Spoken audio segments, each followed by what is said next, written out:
बहुत सारा आशीर्वाद। आप लोग रोज रोज हमें देखकर बोर हो गए होंगे कि रोज रोज सुबह सुबह महाराज पढ़ाते रहते हैं, लेकिन ज्ञान अर्जन करते रहना चाहिए। और पैसा रुपया मकान धन दौलत परिवार छूट जाएगा, लेकिन ज्ञान धीरे धीरे इकट्ठा होकर के केवल ज्ञान में बदलेगा। इसलिए हम पढ़ाते हैं। उपाध्याय का काम होता है पढ़ना पढ़ाना। तो भोग भूमि की विशेषताएं पढ़ रहे थे। पहले भी हमने बता दिया था, पहला दूसरा और तीसरा काल भोग भूमि का है, उत्तम मध्यम और जघन। पहले काल में 6000 धनुष की ऊंचाई थी। कितनी? 3 दिन में आहार होता था। और जो पहले की हड़ बहेरा आंवले की व्यवस्था थी, वैसे ही हड़ के बराबर आहार था। मध्यम में बहेड़ा का आहार है, 4000 धनुष है और 2 दिन में आहार है। और जघन में 2000 धनुष है और 1 दिन में आहार है। इस प्रकार से इसकी व्यवस्था थी। इसके अतिरिक्त 2.5 दिन के बाहर सबसे अंतिम स्वयंभू रमण द्वीप है। क्या नाम है इसका? स्वयंभू रमण द्वीप। इसमें नागेंद्र पर्वत है। कौन सा पर्वत है? उस द्वीपों में जगन भोग भूमि है। उसमें कौन सी भूमि है? जगन भोग भूमि।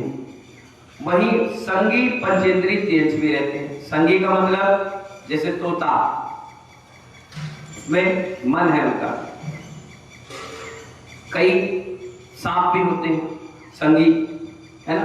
कुछ जानवर भी हैं ऐसे जो संगी है, जिनका मन है ना, समझते हैं, बोल भी लेते हैं, इशारों से काम भी कर लेते हैं। और कुछ का मन नहीं होता, तो वो इसे भोग भूमि प्रतिभाग भी कहते हैं। क्या कहते हैं?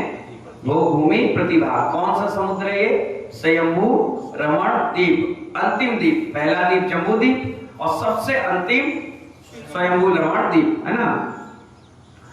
नागिन पर्वत पर परवर्ती स्वयंभू रमण द्वीप के शेष भाग और स्वयंभू रमण समुद्र के कर्म भूमि है।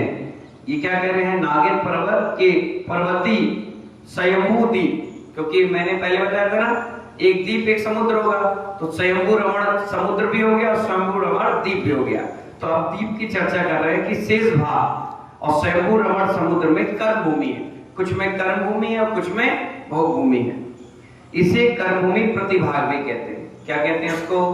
कर्म भूमि प्रतिभाग और भोग भूमि प्रतिभाग उसका भाग है। अब भोग भूमि की विशेषता है, समझिए। किसकी? भोग भूमि की। भोग भूमि में रज, क्या? रज, धूम, धुआं, अग्नि, हिम यानी बर्फ, हिम यानी पर्वत, बर्फ, शिला आदि से रहित होती है। क्या क्या चीज नहीं होती बताओ?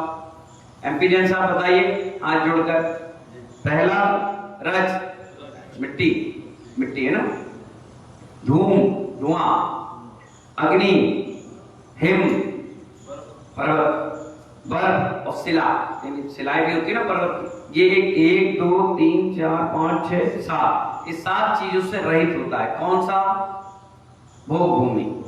ये भोग भूमि नहीं है, इसलिए सब चीज मिल रही है। क्या क्या मिल रही है? भूमि भी है, रज भी है, धूम भी है, अग्नि भी है, हिम भी है, बर्फ है और शिला है, आदि से रहित। वहीं विकलत्रय, असंगी, जलचर, नपुंसक और लब्धि पर्याप्तक जीव नहीं होते। क्या नहीं होते? कौन कौन नहीं होते? असंगी, जिनका मन नहीं है वो भी भोग भूमि में नहीं होते। जिनका मन है वही होंगे। पुनात्मा जीव होते हैं, हल्के फुल्के व्यक्ति उसमें पैदा नहीं होते। जलचर, जितने जल में पैदा हुए हैं वो नहीं होंगे। इसलिए तो मैंने कहा क्रीम क्लास जिसने पढ़ ली उसको सब चीज आ गई, वो ऑटोमेटिक समझ जाएगा कहाँ कहाँ। तभी तो ध्यान करते हैं तो सब चीजें अपने ध्यान में आती हैं। नपुंसक नहीं होते, हिजड़े भोग भूमि में नहीं होते। लब्धि पर्याप्तक, जब कल हमने बताया था कि अंडरवियर बनियान अपन पहनते तो गीलापन रहता है, अंदर शरीर के पसीना नहीं निकल पाता, सूख नहीं पाता, तो उसमें बहुत सा अपर्याप्तक समूर्छन जीवों का जन्म होता है, तो वो भी नहीं होता। वहां शरीर ऐसा रहता है पवित्र कि उसमें कुछ पसीना आने का सिस्टम ही नहीं है। ठीक है। रात और दिन का भेद भी नहीं होता। क्या?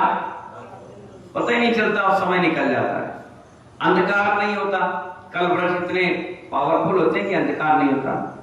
शीत और गर्मी की बाधाएं भी वहां नहीं होती, एक जैसा मौसम होता है। रोग और उपद्रव नहीं होते, बीमारियां नहीं होती, और उपद्रव जैसे आंदोलन चल रहे हैं, लड़ाइयां चल रही हैं, ये भी नहीं होती।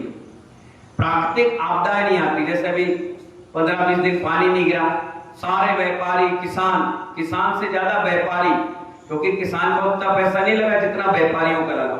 सब रात दिन चिंता में थे, भगवान से विनती कर रहे हैं, हमसे विनती कर रहे हैं, मंत्र फेर रहे हैं, दुनिया भर में माथा टेक रहे हैं कि पानी गिर जाए। तो प्राकृतिक आपदाएं हैं, वैसी प्राकृतिक आपदाएं भोग भूमि में नहीं आती। भोग भूमि के जीव अपनी समस्त आवश्यकताओं की पूर्ति 10 प्रकार के कल्पवृक्षों से पड़ते हैं, इन्हें पहले बता दिया है। वहीं परिवार कुटुंब जैसी कोई संस्था नहीं होती, और युगल जन्म होते हैं, युगल बच्चे हुए, वो एक्सपायर हुए, छींक जमाई से ये अपना जीवन चालू कर ली, 49 दिन में बच्चे बड़े भी हो जाते हैं। नर नारी युगल जन्म लेते हैं और युगल संतान को जन्म देकर एक्सपायर हो जाते हैं। वही कुल जाति स्वामी सेवक कोई भेद नहीं होता। क्या कहा उसमें? उस समय कोई भेद नहीं होता, सब एक जैसे हैं, सबका कुल एक जैसा, सबकी जाति एक जैसी, और सबका स्वामी एक, और सभी सेवक नहीं होते, सब अपना अपने व्यवस्था बनाते हैं। आज तो आपको सामान उठाना है, करना है, इधर उधर जाना है तो लड़कों की जरूरत पड़ती है, इतने आप मेहनती हैं नहीं, वहां पर कोई काम नहीं, सब व्यवस्था हो जाती थी, तो क्यों करें? ठीक है ना। ये भोग भूमि के जीव मंद कसाई होते थे, उनके अंदर कसाई भाव, जैसे 4 प्रकार की कसाई होती है, एक स्वजनल, एक प्रत्याखान, एक अप्रत्याखान, एक अनंतानुबंधी। ठीक है ना। एक स्वजनन का मतलब पानी पे हाथ फेरो, रेखा बन गई, इतनी कसाई। एक प्रत्याखान 15 दिन 24 घंटे, है ना। अप्रत्याखान 2-4 महीने और खींच लो, और अनंतानुबंधी 6 महीने से ज्यादा। तो जो 6 महीने से ज्यादा वो सीधे नरक ले जाती है। और स्वजनन कसाई हम लोग को भी होती है, थोड़े से घूम के भिक्षांत हुए, पानी के बुलबुलों की तरह, पानी में रेखा खींची, कितने देर रहेगी? 5-10 सेकंड बाद भूल जाओ।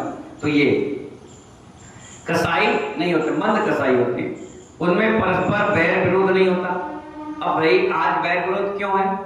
इसलिए है कि आप हमसे आगे क्यों निकल गए, आपके पास ज्यादा क्यों आ गया, आपके पास पैसा आ गया, आप हमसे ज्यादा अच्छा बोल लेते हो, आप अच्छा सम्मान मिलता, आपके यश के।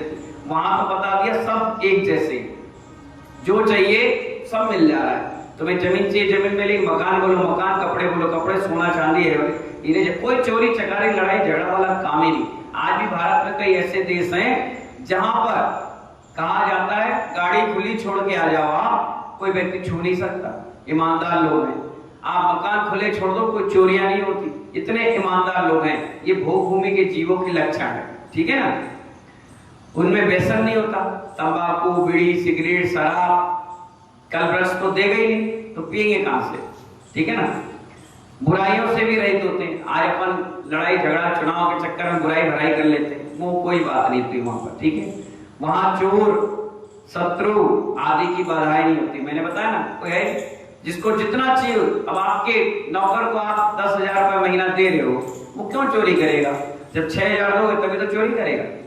आवश्यकता ज्यादा होगी, वहां है नहीं। भोग भूमि सिंह आदि तिरंज भी शाकाहारी होते हैं। क्या होते हैं? हाँ, वो मांसाहार नहीं खाते, वो टोटल कल्पवृक्ष उनको मिल जाते हैं, उन्हीं से जो मिलता है वही खाते हैं। जैसे बच्चा है, छोटा है 1.5-2 साल का, तो जो माँ खिलाती है वही तो खाता है। अपने मुंह से कहीं खाएगा, माँ डांट देगी तो तुरंत डर जाएगा, नहीं खाएगा। इसी प्रकार वहां व्यवस्था होती है। वे अपनी अपनी योग्यता के अनुसार मांसाहार के बिना कल्पवृक्षों का भोग करते हैं। कल्पवृक्ष से जो भी सामग्री मिलती है वो अपनी आवश्यकता के हिसाब से ले लेते हैं। भोग भूमि के सभी स्त्री पुरुष व्रज वृषभ नारा सैनन और चतुर्थ संस्थान वाले होते हैं।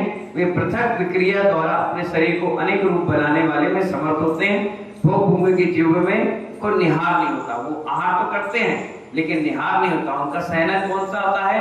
ब्रज वृषभ नारायण, जो भगवान का सैनन है वही सैनन होता है। और चारों तरफ से एंगल उनका बराबर होता है, जैसे भगवान का शरीर था, कहीं से भी देख लो बिल्कुल बराबर, सुंदर और अच्छे। ठीक है ना। भोग भूमि के जीव 6 माह की आयु शेष रहने पर आयु बंध के योग होते हैं। मतलब जैसे उनके 1 सागर की आयु है, कितने की? 1 सागर 2 सागर की आयु है समझो, एक उदाहरण समझो, है ना। तो 6 महीने पहले उनका आयु का बंध बंधेगा, उससे पहले नहीं बंधेगा। अपन लोग का क्या होता है, कभी भी बन सकता है, लेकिन उनका बनता नहीं है। अपनी आयु के 9 माह अवश्य रहने पर स्त्रियां गर्भवती होती हैं। मतलब जैसे उनकी आयु है आज 1 सागर की, अब इसमें 9 महीने पहले वो गर्भवती होंगी, उससे पहले गर्भवती वो होंगी। समझ गए कि नहीं समझे? कितने वो कुछ करें, कुछ नहीं होने वाला। 9 माह पूर्ण होने पर युगल संतान का प्रसव होगा।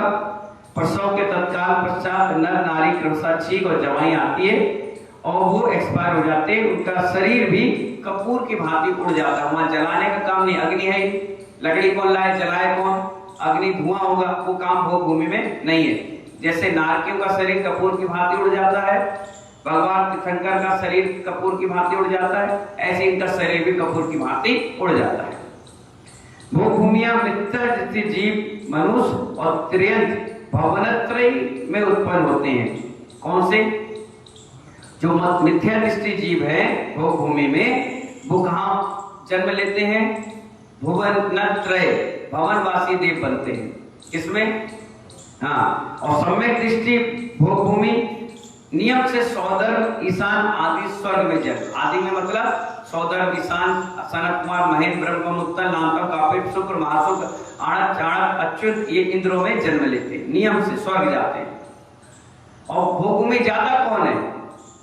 तुम क्या सोच रहे हो? कैसे जन साहब दिन भर रो, भजन गांव पहुंच जाओ, तुम दिन भर मुदा बचाओ पहुंच जाओ, तुम एक आध मूर्ति दान कर ली तो पहुंच जाओ, तुमने एक कलश ले लिया तो पहुंच गए, तुमने हमारे हाथ पैर दबा दिए पहुंच गए, नहीं। जो रोज आहार मुनियों को देता है वही जाकर भोग भूमि पहुंचता है। यहाँ इतनी मेहनत से देता है, वहां बिना मेहनत के खाता है। यहाँ इतने मुनियों की सामायिक में सहायक बनता है, प्रतिक्रमण में और सेवा में सहायक बनता है, वही व्यक्ति भोग भूमि का जीव बनता है। क्या बनता है? हाँ। उत्तम भोग भूमि में उत्पन्न होने वाले बालक 3 दिनों तक सैया पर सोया रहता है। उसके बाद देखो, जो पहले काल में जन्म लेगा, कौन से काल में? उसका नाम क्या है? उत्तम भोग भूमि। वो 3 दिन तक तो सैया में रहेगा। जैसे उसका जन्म हुआ, बच्चे का जन्म हुआ, 3 दिन तक वो सैया में रहेगा, मतलब जहां उसको रहना है वहां रहेगा। 3 दिन के बाद सोया रहता है। उसके बाद 3 दिन के बाद अंगूठा चूसता है। क्या करता है वो? अभी बच्चे को 1 महीने लग जाता है अंगूठे पकड़ने में, थोड़ा हाथ पैर खोलने में, वो 3 दिन में कर लेता है, इतने ताकतवर होते हैं। तत्पश्चात बैठने, अस्थिर गमन, कला गुणों में प्राप्ति, तारुण, सम्यक ग्रहण करने की योग्यता प्राप्त करने में भी उन्हें 3-3 दिन लगते हैं। ये छोटी छोटी चीजें सब 3-3 दिन में हो जाती है। इस प्रकार 21 दिनों में वो सम्यक ग्रहण करने योग्य बन जाते हैं। आज के समय में सम्यक कितने साल में ग्रहण होता है? 8 साल अंतर मुहूर्त में, तभी तो 8 साल के बाद बच्चा आहार देता है, अभिषेक करता है। यहाँ पे आचार्य भगवान ने बता दिया कि 21 दिन में वो सम्यक को ग्रहण कर लेते हैं। 21 दिन में वो युवा हो जाते हैं और 49 दिन में तो बिल्कुल जवान, है ना। और अब मध्यम भोग भूमि के कैसे होते हैं? अब थोड़ा क्वालिटी यहाँ लो हो गया। भोग भूमि, मध्यम भोग भूमि के बालक उपयुक्त योग्यता प्राप्त करने में 5-5 दिन लगाते हैं। कितने दिन में? पहले के 3-3 दिन में, तो 21 दिन में बड़े हो गए। अब इसमें आ गए 5-5 दिन में, तो 5 सप्ताह 35 दिन। अब ये सारी चीज 35 दिन में हो जाएंगे। और जघन भोग भूमि के 7-7 दिन, तो 49 दिन में। हमने बताया ना, पहली भोग भूमि में जन्म लिए तो कितने दिन में? सारी चीजें 3 दिन में वो लेटा रहेगा, 3 दिन में वो अंगूठा चूसेगा, 3 दिन में वो अस्थिर गमन यानी अंगूठे के घुटने के बल चलेगा, फिर पैदल चलने लग जाएगा, फिर कला गुण, जैसे बच्चे कला आ जाता है ना, एक्शन करने लगते हैं, बोलने लगते हैं, हंसने लगते हैं, देखने लगते हैं, वो हो जाएगा। तारुण यानी मुँह छूट तो आती नहीं, वहां युवा हो जाएंगे 16 साल के। और फिर सम्यक गुण हो जाता है 21 दिन में। कितने दिन में? 21 दिन। और यहाँ 49 दिन में सम्यक ग्रहण हो जाता है। भोग भूमि में तीनों प्रकार का सम्यक दर्शन होता है। इनमें से एक 4 गुण स्थान वाले होते हैं, जिन्हें चौथा गुण स्थान होता है। भोग भूमि में आसक्त रहने के कारण उन्हें संयम और संयम नहीं होता, उनके अंदर संयम ही नहीं होता, क्योंकि उनको सब चीज मिल गई। अब काय के लिए पुण्य करे, काय के लिए भगवान को याद करे। जितने पैसे वाले होते हैं ज्यादा, वो धर्म कर्म कम करते हैं, मंदिर कम जाएंगे, साल में एक बार, 6 महीने में जब तुम उनको मुख तिथि बनाओ, इस प्रकार से। तो ये पर्याप्त अवस्था में उनके 3 शुभ लेस्या होती है। कितनी लेस्या? कृष्ण नील कापोत नहीं, पीत पद्म शुक्ल, 3 लेस्या होती है। मैंने बताया मंद कसाई होते हैं, लड़ाई झगड़ा झंझट नहीं, तो उनके अंदर लेस्या यानी पवित्र परिणाम रहते हैं। अपर्याप्त अवस्था में मिथ्या दृष्टि, साधारण गुणास्मृति जीवों में 3 अशुभ लेस्या, अशुभ लेस्या वाले भी होते हैं, जिनका भोग स्थान कम है, उनके अंदर अशुभ लेस्या भी। सम्यक दृष्टि जीव नियमता कापोत लेस्या का जघन अंश उनके अंदर होता है। बाकी कैसे लोग कहां कैसे उत्पत्ति करते हैं उसके बारे में भोग भूमि और कुछ कुभोग भूमि के बारे में बताएंगे। कुछ लोग इस अपने ही लोगों में गलत काम करते हैं, वो कुभोग भूमि होती है। कौन जाता है, कब जाता है, क्या उसकी स्थिति है, उसके बारे में कल बताएंगे। तो ये भोग भूमि का चैप्टर फिर समाप्त हो जाएगा, फिर मेरु का चैप्टर चालू हो जाएगा। ठीक है ना? जब तक के लिए जय बोले महावीर भगवान की।